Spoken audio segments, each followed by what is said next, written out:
मित्रों, हसमुख राठौड़ सत्संग सभा में आज तारीख 19 मई 2021 को आप सभी मित्रों का स्वागत करता हूं। नमस्कार मित्रों, आज की मेरी जो स्टोरी है उसका टाइटल है कोरोना वैक्सीन, जो कि भारत में निर्मित हुई है। वो हमारी सबसे बड़ी उपलब्धियों में से एक है।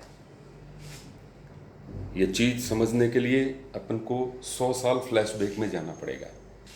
पिछले 100 साल में हिंदुस्तान में 5 महामारियां आई और पांचों महामारियों की जो वैक्सीन बनी, वो वैक्सीन कहाँ बनी और कौन से साल में हमें हिंदुस्तान में उपलब्ध कराई गई, इसकी जानकारी मैं आपको देना चाहता हूँ। सबसे पहले टेटनस नाम की एक वैक्सीन आई, जो कि 1924 में बनी और 1978 में भारत में उपलब्ध हुई, करीब 54 साल के बाद। दूसरी एनसेफेलाइटिस, जो वैक्सीन 1930 में बनी और भारत में उपलब्ध कराई गई 2013 में, यानी कि करीब 83 साल के बाद।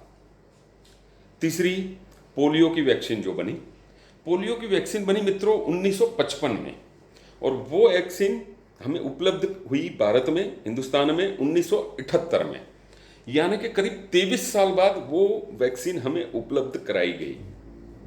उसके बाद हेपेटाइटिस बी, जिसकी वैक्सीन बनी 1982 में, 1982 में, और जो वैक्सीन हमें भारत में उपलब्ध कराई गई 2002 में, यानी करीब 20 साल बाद। और इसके बाद एक वैक्सीन बनी रोटा वायरस, जो कि 1998 में बनी और 2015 में हमको हिंदुस्तान में उपलब्ध कराई गई, यानी कि करीब 17 साल बाद। कोई एक वैक्सीन 17 साल बाद उपलब्ध हुई, कोई एक 20 साल बाद हुई, कोई एक 23 साल बाद हुई, कोई एक वैक्सीन 54 साल बाद हुई, और कोई एक वैक्सीन तो 83 साल के बाद हमें भारत में, हिंदुस्तान में उपलब्ध कराई गई। जबकि प्रेजेंट जो ये कोविड महामारी चल रही है, कोरोना जो चल रहा है, वो करीब 2020 की शुरुआत में हिंदुस्तान में इसकी शुरुआत हुई कोरोना की, और हाल की सरकार की बिजनेस फ्रेंडली एटमॉस्फेयर की वजह से, या उनको मेक इन इंडिया करना था इसके लिए, या इनके प्रोत्साहन नीतियों के चलते भारत के जांबाज वैज्ञानिकों ने 2020 के अंत आते आते इन्होंने एक नहीं बल्कि दो दो वैक्सीन कोरोना की तैयार कर ली, जो कि संपूर्ण भारत में निर्मित हुई। भारत के जो उद्योगपति हैं, बड़े बड़े उद्योगपतियों, उन्होंने भी अपना R&D पे पूरा खर्चा करके, और जो सरकार की प्रोत्साहन नीति थी उसके चलते उन्होंने भी पूरा प्रोत्साहन दिया, और 2020 के अंत तक आते आते हमने एक नहीं बल्कि दो दो वैक्सीन इंडिया में, भारत में निर्मित कर ली। और वही वैक्सीन हमने पूरे वर्ल्ड के 87 देशों में भेजी भी सही। अब मित्रों, एक सेकंड के लिए सोच लो, जो आज से पिछले 100 साल में जो महामारी आई, और उसमें वैक्सीन हमें 17 साल से लेके 83 साल के बाद उपलब्ध हुई हिंदुस्तान में। अगर यही चीज आज इस कोरोना महामारी में भी हमारे साथ होती तो क्या होता?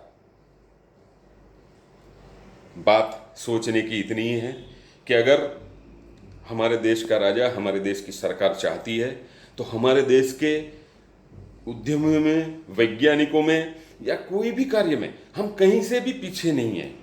लेकिन क्या वजह रही होगी कि पिछले 100 सालों में जो वैक्सीन कहीं भी, और उसमें वो 5 में से एक भी वैक्सीन इंडिया में निर्मित नहीं हुई है, तो कोई 17 साल से लेकर 83 साल के बाद हमको वो उपलब्ध हुई।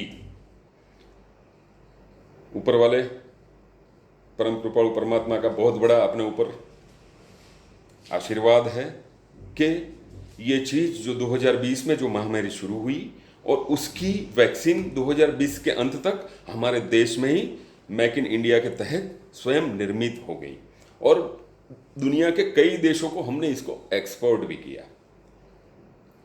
तो मित्रों, बात यही है, यहाँ कोई सरकार को कोसने की या वो बात नहीं है, लेकिन अगर अपना विल पावर मजबूत है, अगर हम करने की ठान लें, तो हम हिंदुस्तानी कुछ भी कर सकते हैं। और सबसे बड़ा सौभाग्य है कि ये जो महामारी 2020 में शुरू हुई, 2021 में इसका दूसरी लहर का भी जो हम भुगत रहे हैं अभी, लेकिन आज हम श्योर या कॉन्फिडेंट इसीलिए है कि आज नहीं तो कल इसको इंडिया से ख़त्म कर देंगे, क्योंकि इसकी एक एक नहीं दो दो तरह की वैक्सीन इंडिया ने ढूंढ निकाली है। और उसकी छोटी सी और एक मेडिसिन भी DRDO के तहत बहुत जल्दी आ रही है, जिसमें जो कोविड का पेशेंट होगा तो उसको ये ऑक्सीजन वगैरह की या वेंटिलेटर वगैरह की ज़रूरत पड़ने से पहले ही इसको रिकवर किया जाएगा। तो ये और एक चीज़ तो अभी आनी है। तो मित्रों, आज मेरे कहने का मतलब यही है कि कोविड वैक्सीन जो कि इंडिया में स्वनिर्मित हुई, वो हमारे लिए सबसे बड़ी उपलब्धियों में से एक है। अगर ये मेरी बात से आप सहमत हैं तो प्लीज़ आप भी अपने मित्रों में ये वीडियो ज़रूर शेयर कीजिएगा। धन्यवाद। जय हिंद, जय भारत।